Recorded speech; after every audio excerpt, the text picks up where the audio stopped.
Hello everybody, welcome to another episode of Slumdog Gaming. We're doing a special game tonight that was released on the PS1, PC, and Sega Saturn. This is Alien Trilogy. Yes, sir.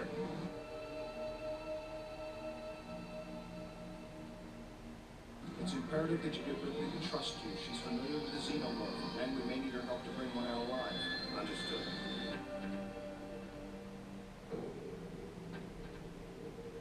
All right, understand this. The Bioweapons Division has orders to eliminate anyone who attempts to interfere. Obviously, they won't be aware of your team's mission.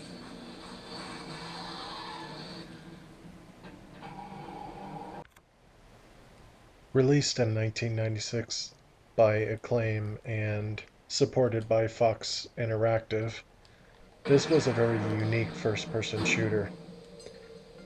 Now, in my point of view, I felt that it had Alien, Aliens, and Alien 3 all mixed in one. And I'll get more into that later on. But the graphics for this back then in 1996 were pretty impressive, especially when it comes to aliens with their exoskeleton and the unique textures of their skin and everything else that comes to H.R. Geiger's work. Now, making this into a first person shooter on the PS1 was, I would personally think it's pretty much impossible. I mean, there's so much responsibility that you have to do to make it as close as you can to the movies to make the fans realize that they're dealing with a alien experience and be able to enjoy it as much as I did, especially. This was definitely a game that I truly enjoyed because I didn't have a lot of money growing up in my childhood, and we had to take what we can get when it comes to console games. But um, I was pretty impressed with this game. I had it on the Sega Saturn at first, and then later on through the years, I got it for the PlayStation. I never played it on the PC.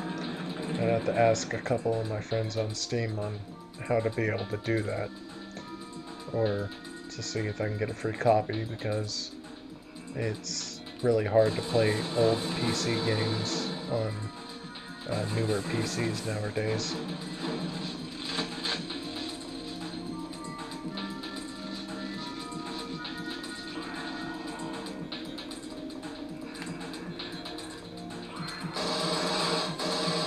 What I really thought was confusing was the fact that Ripley is bald in this game, and in the beginning of the game it's like a scene from Aliens where the Marines and Ripley, I guess, she gets to go in with them, and everybody gets killed except for Ripley, and you have to take on all the aliens and stuff by yourself.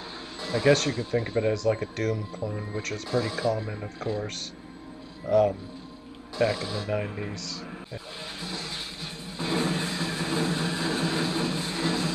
Now, this is no typical first-person shooter where you just run and gun and you don't get any cinematic scenes or anything like that.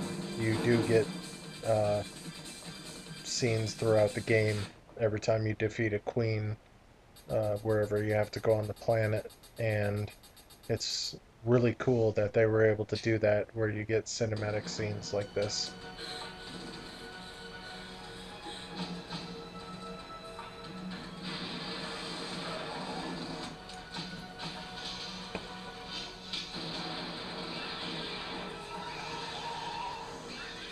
The dropship has been destroyed, taking the atmospheric processor's cooling system with it.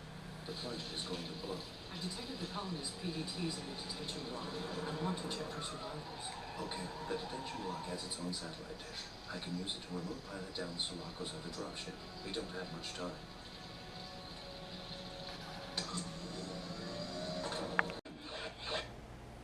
Now, they tried to be as faithful as they can be towards the movies as much as possible. So, what's really nice when you press pause, you get to see your inventory. So, you got the pistol and the shotgun,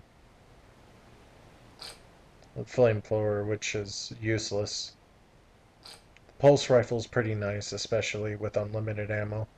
The smart gun is really nice. I enjoyed that weapon too. The batteries are for doors. You got your mission objectives, and of course your options. And with this game, you also get cinematic scenes of your deaths, every single one of them, by every single alien, even the humans, except for the adult dog alien. When you die from that, you just die from the dog alien, like in that scene. Um, but I thought that was pretty kick-ass that each time you die, you get a cinematic view of how you died. And with first-person shooters, especially back then, which would be 20 years here pretty soon. 20 years. That you were able to see that back then.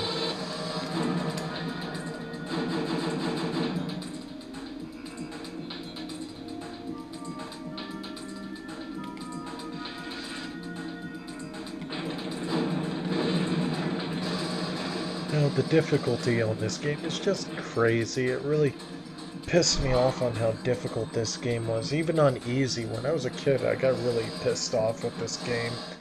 And I can't imagine playing it on hard mode because you can't change your sensitivity when it comes to your movement or anything like that. It's pretty much this game is almost impossible on easy, let alone.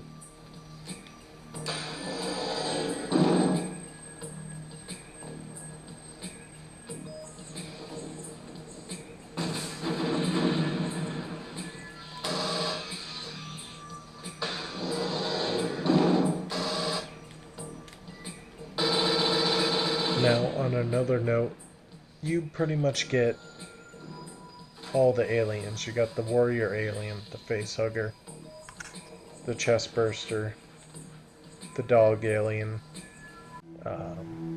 You get the adult dog alien, which I don't understand that. It's like, what the hell happened to just having a dog alien? You have to have an adult dog alien, so the dog alien just gets bigger?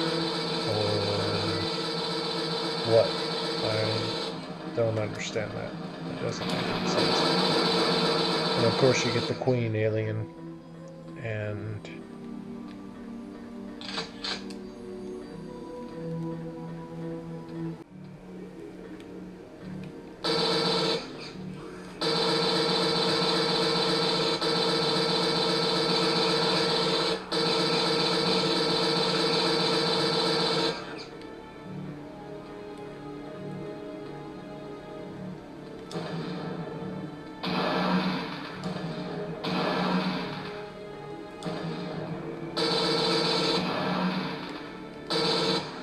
so my final thoughts about Alien Trilogy. Well, I find it to be pretty faithful to the movies. You pretty much have Alien, Aliens, and Alien 3 all in one game. The only problem with this game is that it's too fucking hard, and the controls are a little bit funky. But you have pretty much everything you want to ask for. And the graphics are not bad either. The game's pretty freaky for the time. Back then, I found this game to be really scary, especially when aliens would just come out of nowhere.